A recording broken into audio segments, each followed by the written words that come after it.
changing that cultural expectation of what food is something that needs to be worked on as well. A team of 9 grad students from the School of Architecture and Urban Planning presents its capstone project.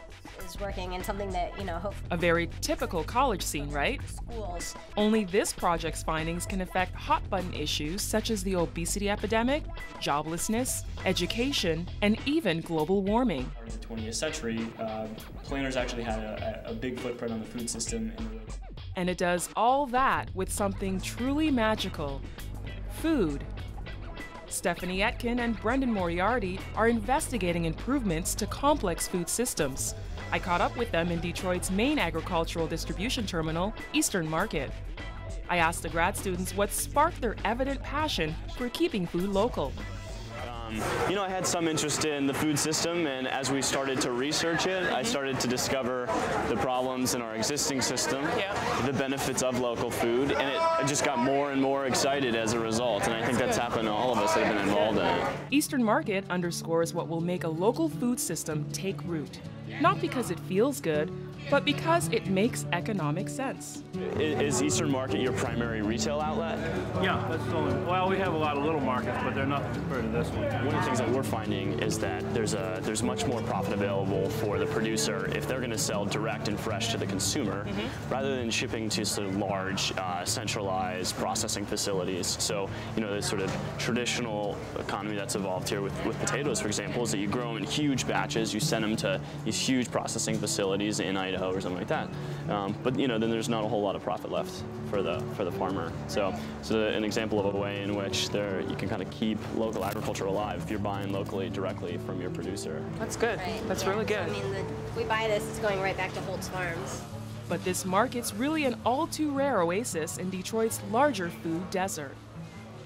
What is a food desert, first of all, for those who might not know? Right. A food desert is an area where people may have access to food, but they don't have access to healthy food or sustainable or local food, and particularly they don't have access to fresh produce. So the idea is, do you have easier access to French fries or potatoes, to fried chicken or, a roasted chicken that you can, buy fresh from the grocery store? Here in Detroit, there's a huge dearth of retail space. There's probably about room for 600 to 1 million square feet more of grocery retail space that could fit into the city. So that's about 15 big grocery stores. So in the meantime, people are forced to kind of go to these corner stores, we call them party stores in Detroit, to liquor stores, and they can't get fresh produce there. But unfortunately, there's a transportation problem, and so people don't have the transportation to get out to the grocery stores, to get to Eastern Market, to get to farmers markets. So all they have access to are these corner stores, and the corner stores just don't feel it's worth their while to stock fresh produce. It goes bad on the shelf, and what they do stock, they say people don't buy. The food desert of Detroit can often look, well, deserted. But while blighted vacant lots are a common problem, they're also an opportunity. You do find parts of the city where there's not just one empty lot, but several contiguous lots, and they can get quite big, actually, to the scale of a potential farm operation, you can imagine. So in that instance, you probably need to get the city more involved. For example, like the building we're walking towards now is sort of burned out, and ultimately that would have to be brought down. There's going to be different title issues, who owns what lands, have to bundle those lands together. So as you start to scale up, the city's going to need to get more involved. You probably want to get planners involved doing some of the planning ahead of time to visualize how this would work on a larger scale.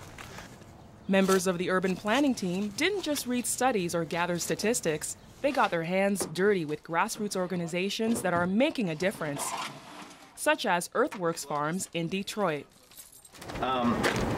So we've got, in terms of work, we've got some greenhouse work, and rest of us, I think we're going to start down the street at Gleaners.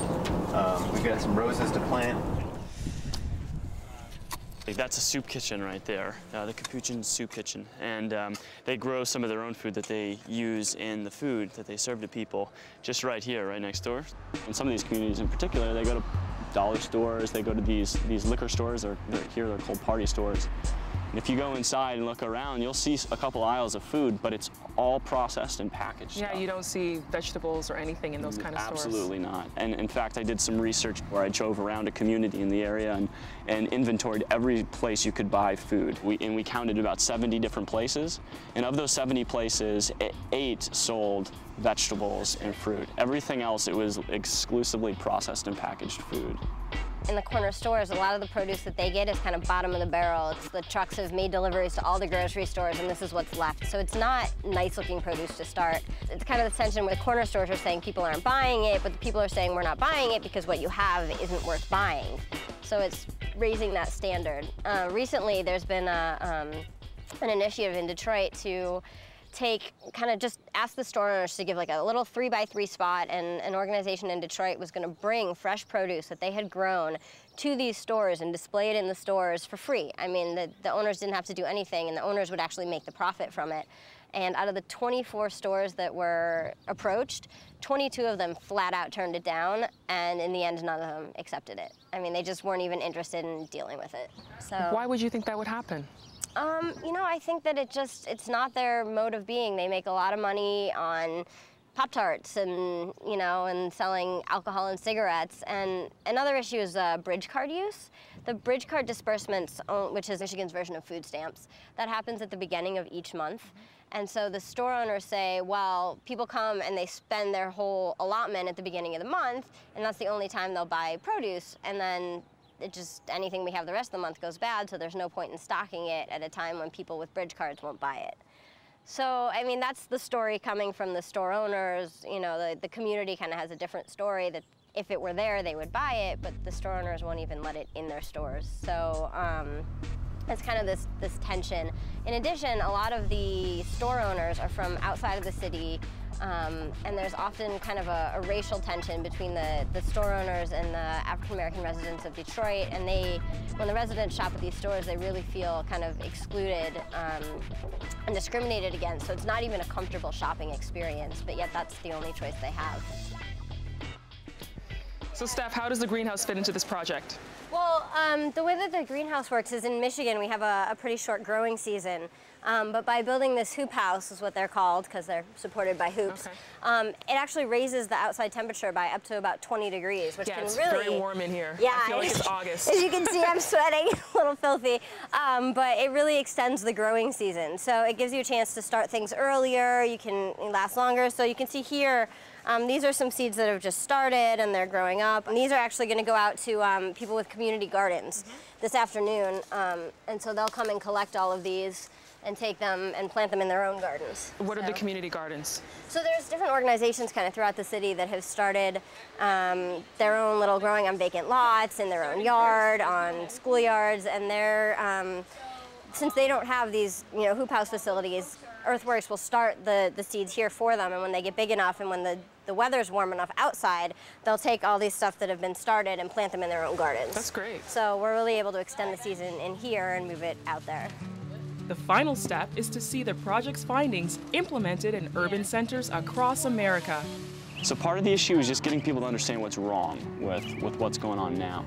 And then part of the thing too is getting people to understand that there's an alternative to that. There's another vision out there. And so with the report that we're putting together, you know, we want to lay that storyline out for people. We want to say this is what's wrong, and this is an alternative vision. And I think once you start to conceptualize what an alternative might look like, it's a really compelling story.